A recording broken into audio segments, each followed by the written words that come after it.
ગુજરાત સરકારના મહેસૂલ વિભાગ દ્વારા ખાસ કરીને સુરેન્દ્રનગર જિલ્લા કલેક્ટર શ્રી મારફત જિલ્લા શિક્ષણાધિકારી કચેરીને અત્યાર સુધીમાં 97 શાળાઓ શિક્ષણ વિભાગે મંજૂર કરેલ છે। એ પૈકી 93 શાળાઓને મહેસૂલ વિભાગ દ્વારા જમીનની ફાળવણી કરવામાં આવેલ છે।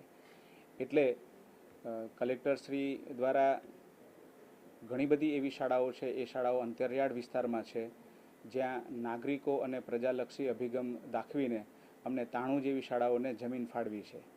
આ ઉપરાંત એ શાળાઓની અંદર R&B વિભાગ મારફત સમયાંતરે સમારકામ પણ સમયસર થાય છે અને એવા વિદ્યાર્થીઓને સારી સુવિધાઓ મળે છે અને એ સુવિધાઓથી શાળાના આચાર્યશ્રીઓ અને વિદ્યાર્થીઓ ખૂબ જ સંતુષ્ટ છે। જે 3 શાળાઓ બાકી છે એની જમીનની કાર્યવાહી પણ હાલ ચાલુ છે અને ટૂંક સમયમાં પણ એ અમને ફાળવી આપવામાં આવશે એવી આશા છે। આ ઉપરાંત જિલ્લાની અંદર ગ્રાન્ટીનેડ શાળાઓ છે, એ ગ્રાન્ટીનેડ શાળાઓમાં પણ શિક્ષણ વિભાગ મારફત ડિજિટલ બોર્ડ અને કોમ્પ્યુટર લેબ જેવી સુવિધાઓ આપવામાં આવેલ છે અને એ લેબની મદદથી અને એ સુવિધાઓની મદદથી વિદ્યાર્થીઓ અને વાલીઓ ખૂબ જ સંતુષ્ટ છે અને એમનું શિક્ષણ કાર્ય છે એ ડિજિટલ માધ્યમથી પણ થાય છે। શાળાના શિક્ષકો છે એ ડિજિટલ માધ્યમથી પણ શિક્ષણ કાર્ય કરી રહ્યા છે અત્યારે। એટલે સરકારી ગ્રાન્ટીનેડ સંસ્થાઓની અંદર સરકારશ્રીની આ યોજના છે, એ યોજના અંતર્ગત ખૂબ જ સારા પરિણામો અમને જોવા મળ્યા છે। આ ઉપરાંત જિલ્લાની અંદર જે 370થી વધુ શાળાઓ છે, એ શાળાઓની અંદર શિક્ષણ કાર્ય ખૂબ સારી રીતે થઈ રહ્યું છે। તો એમાં આ વર્ષે બોર્ડની જે પરિણામ છે એ પણ ખૂબ સારું આવેલું છે।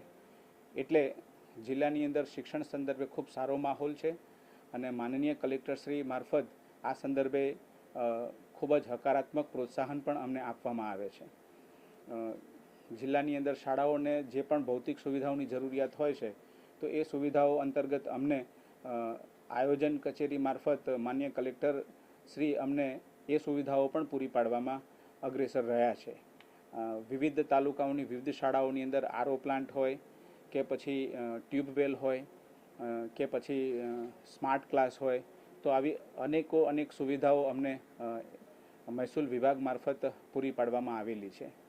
ખાસ કરીને જમીન પ્રકરણની બાબતમાં તમને જણાવું કે 93 જેવી શાળાઓને જમીન ફાળવી દેવામાં આવેલ છે અને 4ની કાર્યવાહી હાલ ચાલુ છે। આગામી સમયમાં બીજી નવી શાળાઓ પણ જો મંજૂર થઈ છે અને એની કાર્યવાહી પણ અમે તુરંત કરવાના છીએ। આશા છે કે એ પણ ઝડપથી અમને એ સંદર્ભે જમીન મળી જશે અને એ જમીન સંદર્ભે પછી ત્યાં બિલ્ડિંગ બનાવવાની કામગીરી પણ અમારા વિભાગ મારફત ઝડપથી